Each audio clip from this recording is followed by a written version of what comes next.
OPM news network में बहुत बहुत स्वागत है अभय दुबे जी आपका। जी। इंडियन एक्सप्रेस में ये खबर छपी है, मुझे बताया किसी ने कि उसमें जिक्र है कि भारत सरकार जितनी तेजी के साथ कह रही है कि तुरंत ये पोस्ट हटाओ, ये पोस्ट हटाओ, ये पोस्ट हटाओ, उतने के लिए तो सब एजेंसियों ने हाथ खड़े कर दिए। भाई ट्विटर और फेसबुक कह रहा है भाई इतनी स्पीड से हम कर ही नहीं सकते, कैसे हटा देंगे हम इतनी स्पीड से। हर 10 मिनट में ये पोस्ट हटाओ, हर 10 मिनट ये पोस्ट हटाओ। उधर गोदी मीडिया जैसे पत्रकार, जो शुभांकर मिश्रा जैसे पत्रकार जो सेक्स की दवाओं को बेचते हैं, जो तेल की बेचने का दवा प्रचार करते हैं, वो प्रधानमंत्री के संग खड़े होकर पोस्ट डाल रहे कि पॉडकास्ट जल्दी। मतलब जो सेक्स की दवा बेच रहा है वो मोदी जी के साथ खड़ा है, और जे देश के ज्वलंत मुद्दों पे सवाल उठा रहा है वो ब्लॉक पड़ा हुआ है, वो उसको ब्लॉक कर दिया जा रहा है। ये पत्रकारिता हो रही है देश में। तो क्या ये आगे भी ऐसे ही रहेगा कि सेक्स की दवा जो बेचेंगे वो प्रधानमंत्री के संग खड़े होकर फोटो खिंचाएंगे, और जो पत्रकारिता करेंगे वो ब्लॉक रहेंगे, वो अदालत तक जाएंगे। रवि जी आप ने भी बहुत हमारे मुंह की बात छीन रहे हैं। आप तो संजय जी, आप हमारे मुंह की बात छीन रहे हैं। देखिए, नरेंद्र मोदी जब 2014 में प्रधानमंत्री हुए तो आपको याद होगा कि उन्होंने उससे पहले एक वक्तव्य दिया कि गुजरात के मुख्यमंत्री के रूप में ऐसा कौन सा काम है जो आप पूरा नहीं कर पाए, आपको अफसोस रहा। तो उन्होंने कहा मैं पत्रकारों को अपनी बात नहीं समझा पाया। कुछ इसी तरह का मिलता जुलता उन्होंने बयान दिया था। इसलिए 2014 में जब वो प्रधानमंत्री हुए तो उन्होंने सबसे पहला प्रपंच अपना ये किया कि किसी तरीके से मीडिया स्पेस को कैसे कैप्चर किया जाए। तुरंत नहीं कर पाए, शुरू में नहीं कर पाए। शुरू में ज़्यादा ज़रूरत भी नहीं थी, नए नए प्रधानमंत्री बने थे, हनीमून पीरियड होता है, पत्रकार मीडिया सब उनको एक एक गुंजाइश देने के लिए तैयार था कि भाई 6 महीने साल भर आप जो मन में आए कर लीजिए। लेकिन 2-3 साल के भीतर भीतर प्रधानमंत्री ने वो युक्ति सोच ली, उस हथकंडे को परफेक्ट कर लिया जिसके लिए जिससे जरिए उन्होंने मीडिया स्पेस कैप्चर करना था, और उन्होंने मीडिया स्पेस पूरी तरीके से कैप्चर कर लिया प्रधानमंत्री ने। तो इसको कहते हैं, मैं इस कैप्चर को अगर मुझसे समाज विज्ञान की भाषा में कहा जाए तो मैं कहता हूं मीडिया का सरकारीकरण हो गया। मीडिया का सरकारीकरण हो गया, यानी सरकार जो कहती है वो बात ठीक है। मतलब अगर आपको सरकारीकरण आप नहीं करते तो पत्रकारों को ही सोचना पड़ता कि सरकार की ये बात ठीक है, ये बात ठीक नहीं है। मोदी जी के बयान का समर्थन करो, अमित शाह के बयान का विरोध कर दो। चलिए मोदी जी के बयान का समर्थन करो, लेकिन पीयूष गोयल के बयान का समर्थन तो हमें करना ही नहीं है। या मान लीजिए निर्मला सीतारमण की आलोचना करने से कोई फर्क नहीं पड़ता, मोदी जी की आलोचना हम नहीं करेंगे। लेकिन मोदी ने कहा नहीं, ये नहीं चलेगा। इसे कहते हैं ना कंप्लीट सरकारीकरण, पूरा सरकारीकरण, सरकार परस्ती की इंतहा। यानी जो सरकार कहती है, सरकार का सदस्य कहता है वो सही है, बाकी सब बातें गलत है। मीडिया का पहला दायित्व जो है वो सरकार का समर्थन करना है। इस चीज को कहते हैं सरकार परस्ती। पहले मालिकों को समझाया गया, बड़े बड़े चैनल के एंकरों को समझाया गया, मालिकों ने उन एंकरों को समझाया, कुल मिलाकर बड़े बड़े अखबार के संपादकों को समझाया गया। कुल मिलाकर सरकार परस्ती चारों तरफ छा गई मीडिया में। इस चीज को हम लोग गोदी मीडिया कहते हैं, जिस चीज को हम लोग बधिया मीडिया कहते हैं, जिस चीज को हम लोग सरकारी मीडिया कहते हैं, वो इसी से निकला है, इसी से निकला है। तो अब इसका एक जुड़वा भाई भी है, इस सरकार परस्ती का एक जुड़वा भाई भी है। वो जुड़वा भाई है अभिव्यक्ति की आजादी का दमन। ये उसका जुड़वा भाई है। एक तरफ सरकार परस्ती है, सरकार परस्ती टिकी नहीं सकती अगर कुछ लोगों की अभिव्यक्ति की आजादी का दमन न किया जाए। इसके लिए भी सरकार ने तरह तरह के हथकंडे खोजे। अब देखिए, आपका दमन किया गया, आपको ऑपरेशन सिंदूर के दौरान आपके चैनल को प्रतिबंधित किया गया, लेकिन जैसे ही आप अदालत में गए आपके चैनल को एक दिन पहले उससे खोल दिया गया। ये एक हथकंडा है, एक युक्ति है। इसी तरह की युक्ति बहुत जगह अपनाई गई, सोनम वांगचू के मामले में अपनाई गई और कई जगहों के मामले में अपनाई गई। ऐसी बहुत सी युक्तियां मोदी जी और उनके सिपहसालार जो हैं, उनके अहलकार या उनके कारिंदे जो हैं, वो ऐसी बहुत सी युक्तियों का इस्तेमाल करते हैं।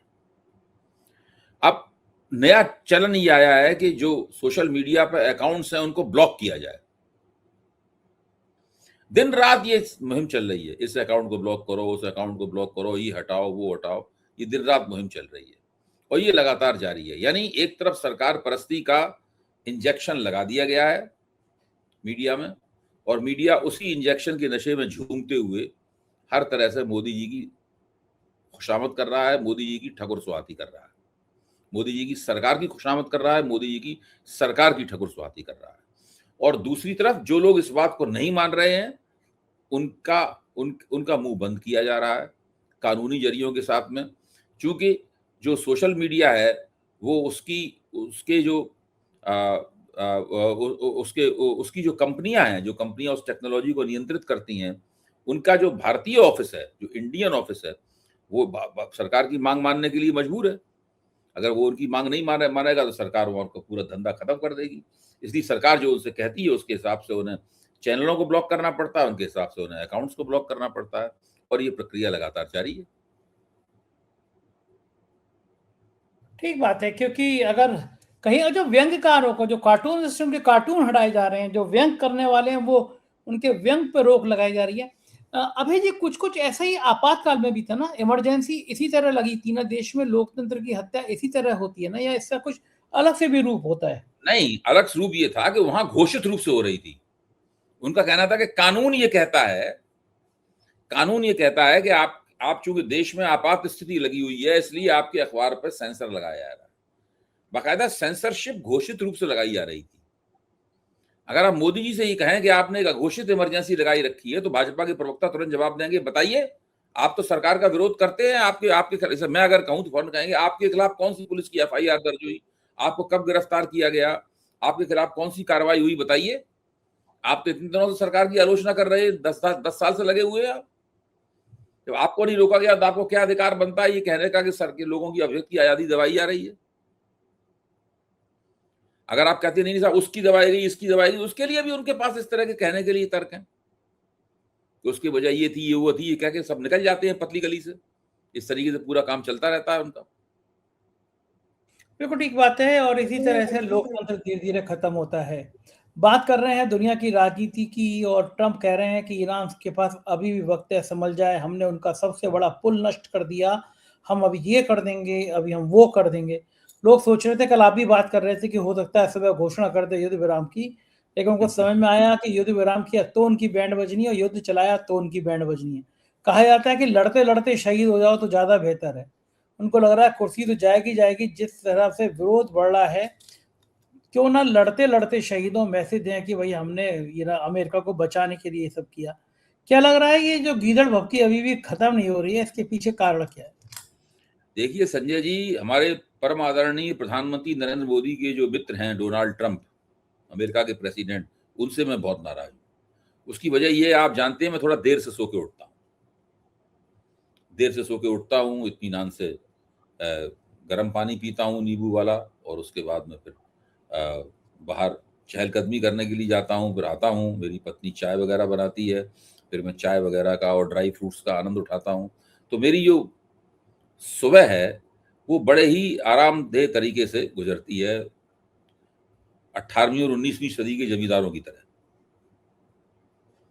लेकिन चूंकि डोनाल्ड ट्रंप को भारतीय समय के अनुसार सुबह 6:30 बजे अपना वक्तव्य देना था, राष्ट्र के नाम संबोधित होना था, इसलिए मैं बहुत जल्दी उठा और मैंने अपने आराम को, एक तरह से डोनाल्ड ट्रंप ने मेरा आराम छीन लिया, और मैंने मुंह हाथ धोया और अलर्ट होकर चाक चौबंद धोके बैठा टीवी के सामने कि देखें डोनाल्ड ट्रंप क्या ऐतिहासिक घोषणा करने वाले। लेकिन मुझे जबरदस्त निराशा हुई और काफी गुस्सा भी आया कि मेरी हसीन और आरामदेह सुबह डोनाल्ड ट्रंप ने छीन ली। डोनाल्ड ट्रंप तो बहुत ही उदास थे, उनका मुंह लटका हुआ था, उनके चेहरे पे कुछ भी नहीं था, कहीं से भी जोश नहीं दिखाई पड़ रहा था उनकी बातचीत में। जो उनके भाषण का टेक्स्ट था वो भी, इसको अंग्रेजी में रैम्बलिंग कहते हैं, कि इधर उधर बिखरा हुआ, इधर उधर की बातें करते हुए ज्यादा नजर आ रहे थे। यानी वो अपने पिछले ही तमाम सारे वक्तव्यों में से कुछ वाक्यों को उठाकर इस भाषण को बनाया गया था। देखिए, व्हाइट हाउस में, इसको ओवल हाउस कहा जाता है, राष्ट्रपति का दफ्तर, उसके अंदर एक रेजोल्यूट डेस्क होती है। ज्यादातर अमेरिकी राष्ट्रपति जो होते हैं, ज्यादातर क्या सभी, उसी रेजोल्यूट डेस्क के सामने खड़े होकर अपना राष्ट्र को संबोधित करते हैं, ताकि उनकी दृढ़ता नजर आए। डोनाल्ड ट्रंप ने उस डेस्क के सामने खड़े होकर भाषण नहीं दिया, उन्होंने ओवल ऑफिस के बाहर एक पोडियम बनवाया और उस पोडियम से उन्होंने भाषण दिया अपना। और उस भाषण में जिस तरह की बातें की गई, उससे आमतौर पे अमेरिका में डोनाल्ड ट्रंप के चमचों और उनसे लाभान्वित होने वाले लोगों को छोड़कर बाकी पूरा अमेरिका हंस रहा है। पूरी दुनिया उनके भाषण से निराश है। ये स्थिति है। डोनाल्ड ट्रंप ने अपनी रही सही प्रतिष्ठा थी, वो भी खो दी है। मेरे एक मित्र वरिष्ठ पत्रकार है, उनका कहना है डोनाल्ड ट्रंप अमेरिका के नटवरलाल बनकर सामने आए हैं। पहले वही मित्र कहा करते थे कि अमेरिका का पॉन्टी चड्डा है, अब वो कहते हैं कि वो उसके नटवरलाल बन के सामने आए हैं। डोनाल्ड ट्रंप ने एक ऐसे युद्ध में जिसको वो हार रहे हैं लगातार, उन्होंने ऐलान किया कि युद्ध जीत चुके हैं और बस थोड़ा बहुत बच कसर रह गई है, वो 3-4 हफ्ते में पूरी कर देंगे। आप इससे अंदाज लगाइए किस किस्म के राष्ट्रपति हैं, किस किस्म का उन्होंने अपना वक्तव्य दिया, चिर प्रतीक्षित वक्तव्य दिया, किस तरह का युद्ध अमेरिका ईरान के ऊपर थोपे हुए है, जिससे सारी दुनिया की अर्थव्यवस्था उनकी वजह से तबाह है। ये ट्रंप किस मिट्टी के बने हुए हैं, इनको समझ में नहीं आ रहा कि इनकी पूरी जग हसाई हो रही है, पूरी मजाक उड़ रही है। वरिष्ठ पत्रकार हैं शीतल पिसिक जी, उन्होंने लिखा है कि अमेरिका में भारी गुस्सा है। व्हाइट हाउस ने एक वीडियो हटा लिया है जिसमें ट्रंप कह रहे हैं कि डे केयर के लिए कोई पैसा मत भेजो, हम डे केयर की देखभाल नहीं कर सकते, हम एक बड़े देश हैं, हमारे 50 राज्य हैं, हम युद्ध लड़ रहे हैं, हमें सिर्फ एक चीज की देखभाल करनी है, सेना की सुरक्षा। हमारे लिए डे केयर, मेडिकेयर जैसी छोटी छोटी चीजों की देखभाल करना संभव नहीं है। अमेरिका अब इस हालात में पहुंच गया है कि उसको डे केयर जैसी चीजों की अब सुरक्षा कर नहीं सकता। देखिए शीतल जी ने जिस चीज की तरफ हम लोगों का ध्यान दिलाया है, वो इस बात का प्रमाण है कि डोनाल्ड ट्रंप जितने अमेरिका में आज की तारीख में अलोकप्रिय हैं, उससे ज्यादा अलोकप्रिय होने जा रहे हैं। उनकी रेटिंग में जो उन्हें स्वीकार करने वाले लोग हैं उनकी संख्या कम है, जो उन्हें अस्वीकार करने वाले लोग हैं, उन्हें खारिज करने वाले लोग हैं, उनकी संख्या बहुत ज्यादा है। और दोनों के बीच में 18% का फर्क है। यानी डोनाल्ड ट्रंप की जो अप्रूवल रेटिंग है वो -18 है इस वक्त। इतनी नकारात्मक रेटिंग अमेरिका के किसी राष्ट्रपति की नहीं हुई। इससे पहले जो बाइडन, जिनके बुढ़ापे की वजह से और भूल जाने की वजह से तमाम उनकी रेटिंग या उन्होंने मुद्रास्फीति नहीं रोक पाई थी, चीजें को दाम सस्ते नहीं कर पाए थे, तो उनकी रेटिंग नकारात्मक हो रही थी। जो बाइडन की रेटिंग भी नकारात्मक नहीं थी, ओबामा की रेटिंग सकारात्मक थी। इससे आप अंदाजा लगा सकते हैं कि इस वक्त डोनाल्ड ट्रंप किस दौर से गुजर रहे हैं। अब उनकी समस्या क्या है? उनकी समस्या ये है कि अगर उन्हें इस युद्ध में कोई एक ऐसा मुद्दा नहीं मिला जिसको बता के वो कह सकें कि उन्होंने ये देखिए तीर मारा, तो उनको पूरा डर है कि वो नवंबर के मध्यावधि चुनाव में हार जाएंगे, उनको इम्पीच कर दिया जाएगा, उनकी वो महाअभियोग चला दिया जाएगा और वो जेल चले जाएंगे। सारा हथकंडा इससे बचने का है। आप सोचिए वो क्या कह रहे हैं।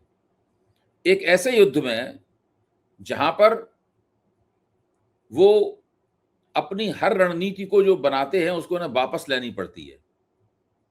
भाई उन्होंने ईरान को होर्मुज जलडमरू मध्य खोलने के लिए 48 घंटे की मोहलत दी थी। उस 48 घंटे को कितने दिन गुजर चुके हैं। उन्होंने अभी इस भाषण देने के 24 घंटे पहले कहा था कि अगर ईरान ने होर्मुज जलडमरू मध्य नहीं खोला तो हम उसके ऊपर बड़ा जबरदस्त हमला करेंगे, भयानक हमला करेंगे। वही व्यक्ति जब राष्ट्र के नाम संदेश दे रहा है, कह रहा है कि ये वॉर अपडेट दे रहे हैं, तब वो ये कह रहा है कि जलडमरू मध्य से हमारा कोई मतलब नहीं है। होर्मुज का हमारी गैस और तेल उससे नहीं आता। जिन लोगों को जलडमरू मध्य खोलना है, जिनका गैस और तेल वहां से आता है, वो जाएं और खुद खुलवाएं, वरना हमसे गैस और तेल खरीद लें। वो ये कह रहा है उसमें। वो कह रहा है कि हमने ईरान की वो क्षमता नष्ट कर दी, इससे वो एटम बम बना सकता है, जबकि सभी दुनिया की एजेंसियों का मानना है कि ईरान के पास वो क्षमता आज भी कायम है। लेकिन डोनाल्ड ट्रंप अपनी तरफ से झूठ बोले जा रहे हैं लगातार, क्योंकि वो अमेरिका के राष्ट्रपति हैं, इसलिए एक सीमा से ज्यादा उनकी कोई आलोचना नहीं करता है। अच्छा, अमेरिका के अंदर कम से कम मीडिया को यह आजादी है कि वो अपने राष्ट्रपति के खिलाफ बोल सकते हैं और तमाम अखबारों में लेख भी छप रहे हैं कि हालत क्या हो रहा है। मैं ये जानना चाहता हूं, जिस हिसाब से सैनिक भेजे जा रहे हैं और ईरान पलट के बाहर कर रहा है, सऊदी देशों की बड़ी-बड़ी बिल्डिंग्स गिरा दी जा रही हैं। ईरान झुकने को तैयार नहीं है। अंबानी के चैनल ने लिखा कि ईरान सीज़ फायर को तैयार है, ईरान गिड़गिड़ा रहा है। हमने सोचा कि अंबानी का चैनल ही नहीं कर सकता और किसी और के चैनल पे ये बात आ ही नहीं सकती। ईरान का जो ताकत दिन पर दिन बढ़ती नजर आ रही है, नाटो के देश भी अब अमेरिका से किनारे करने लगे हैं। क्या पूरी दुनिया ट्रंप से किनारे करने की स्थिति में आ गई है? अमेरिका क्या अभय जी इससे पहले कभी इतना अलग थलग पड़ा था? मैं तो बार बार कह रहा हूं इस बात को, अमेरिका पूरी तरह अलगाव में है। अमेरिका ने पश्चिमी यूरोप का जो नेतृत्व है वो खो दिया है। ये पहली बार हुआ द्वितीय विश्व युद्ध के बाद। अमेरिका धीरे धीरे खाड़ी के देशों का नेतृत्व भी खोता जा रहा है, क्योंकि खाड़ी के देशों को पूरी तरह से एहसास होता जा रहा है कि डोनाल्ड ट्रंप उनकी सुरक्षा करने में नाकाम है। देखिए, बराक ओबामा की सरकार ने खाड़ी के देशों को अरबों डॉलर के हथियार बेचे, एयर डिफेंस सिस्टम बेचा। उसके बाद डोनाल्ड ट्रंप का शासनकाल आया, डोनाल्ड ट्रंप ने और भी ज्यादा बेचा उनको। फिर जो बाइडेन का शासनकाल आया, उन्होंने भी बेचा। अब डोनाल्ड ट्रंप ने फिर अभी बेचा। आप सोचिए, इतने ज्यादा हथियार और एयर डिफेंस सिस्टम बेचने के बावजूद, मिसाइल लॉन्चर्स बेचने के बावजूद, इंटरसेप्टर्स बेचने के बावजूद, आज खाड़ी के देश ईरानी हमले के मुकाबले अपने आप को असुरक्षित महसूस कर रहे हैं। United Nations Development Programme UNDP की ताजा रिपोर्ट बताती है कि खाड़ी के देशों को 18 लाख करोड़ का डॉलर का घाटा हो चुका है। उनकी बर्बादी है। वो एक रेगिस्तान में एक नखलिस्तान की तरह, पूंजीवाद के एक नखलिस्तान की तरह उनको पेश किया जाता था। वो रेवेन्यू जनरेशन का एक बहुत बड़ा मॉडल थे। सारी दुनिया के लोग जाते थे वहां पर, शॉपिंग करते थे, मौज मजा करते थे, घूमते फिरते थे, मजा करते थे। वो घर पे आके बताते थे हम दुबई घूम आए, हम अबू धाबी हो आए, हम कुवैत हो आए, हम यहाँ हो आए, हम वहाँ हो आए। लोग नौकरियां करने वहां जाते थे और वहां से पैसा रिपेट्रिएशन होकर भारत आता था। आज क्या स्थिति है? वहां जो लोग हैं वो भागने का इंतजाम कर रहे हैं, अपना बंदोबस्त कर रहे हैं। जो लोग फंसे हुए हैं वो अपने अपनी किस्मत पे अफसोस कर रहे हैं। और पूरी तरीके से वहां की अर्थव्यवस्थाएं ठप हैं, उनके हवाई अड्डे बंद हैं, उनका तेल होर्मुज के जल डमरू मध्य में ईरान के टोल टैक्स के पीछे रुका हुआ है। पूरी तरीके से जो मिडिल ईस्ट का स्वप्न था, वो स्वप्न पूरी तरीके से धूल धूसरित हो चुका है। और इस सब का जिम्मेदार एक ही व्यक्ति है, इसका नाम है डोनाल्ड ट्रंप। उसने बिल्कुल मिडिल ईस्ट के स्वप्न को तबाह कर दिया है। जी ठीक बात है। हाँ, एक टाइम में दुबई सबसे सुरक्षित था निवेश करने के लिए, पूरी दुनिया के लोग आ रहे थे। अब कल अबू धाबी पे बहुत बड़े संख्या में हमले हुए। लेकिन इधर भारत में भी बहुत बुरी हालत है। गैस एजेंसियों के बाहर लाइन लगी हुई है, सिलेंडर के लिए परेशानी है। सरकार कह रही है कि कहीं कोई परेशानी नहीं है, लेकिन हकीकत ये है ग्राउंड पे कि मजदूर वापस जा रहे हैं, कई सारे होटल ढाबे खुल नहीं पा रहे हैं और परेशानी बढ़ रही है। आपको लगता है कि अगर ये युद्ध चला तो तेल की और ईंधन की, गैस की परेशानी और बढ़ सकती है? देखिए, दो परेशानी के दो पहलू हैं, इनको समझने की जरूरत है। एक तो ये है किल्लत। अभी इस वक्त किल्लत है, लेकिन ऐसी किल्लत नहीं है जिससे पूरे देश में हाहाकार मच जाए। किल्लत है, बहुत लोग किल्लत के शिकार हैं। जिनके पास पैसा है वो किसी तरीके से सब चीजें हासिल कर रहे हैं। इसके बाद दूसरा चरण आएगा जब किल्लत भी होगी और महंगाई भी होगी। अभी किल्लत है लेकिन महंगाई नहीं है। महंगाई थोड़ी है, ऐसे कि जो घरों में इस्तेमाल, खाना पकाने में इस्तेमाल की जाने वाली गैस है, उस सिलेंडर के 60 रुपए दाम बढ़ा दिए आधिकारिक रूप से। जो औद्योगिक उत्पादन के लिए इस्तेमाल होने वाली गैस है, वहां पर उसके दाम जो है 200 रुपए, 190 रुपए कुछ पैसे बढ़ा दिए। लेकिन ये तो सरकारी रूप से बढ़ाए गए हैं। ब्लैक मार्केट में जो सिलेंडर है वो 2500 रुपए का मिल रहा है घरों में, गैस, घरों में खाना पकाने वाला। ये स्थिति है। और जो इंडस्ट्रियल इस्तेमाल वाली गैस है वो मिल ही नहीं रही है। उसकी वजह से फैक्ट्रियां और इंडस्ट्रियल यूनिट्स जो हैं वो बंद हो रहे हैं। ये पहला दौर है। इस दौर में अभी वो हाहाकार नजर नहीं आ रहा। हम लोग रिपोर्ट कर रहे हैं इसको, लेकिन अभी वो उस तरह का करुण क्रंदन और हाहाकार नजर नहीं आ रहा है।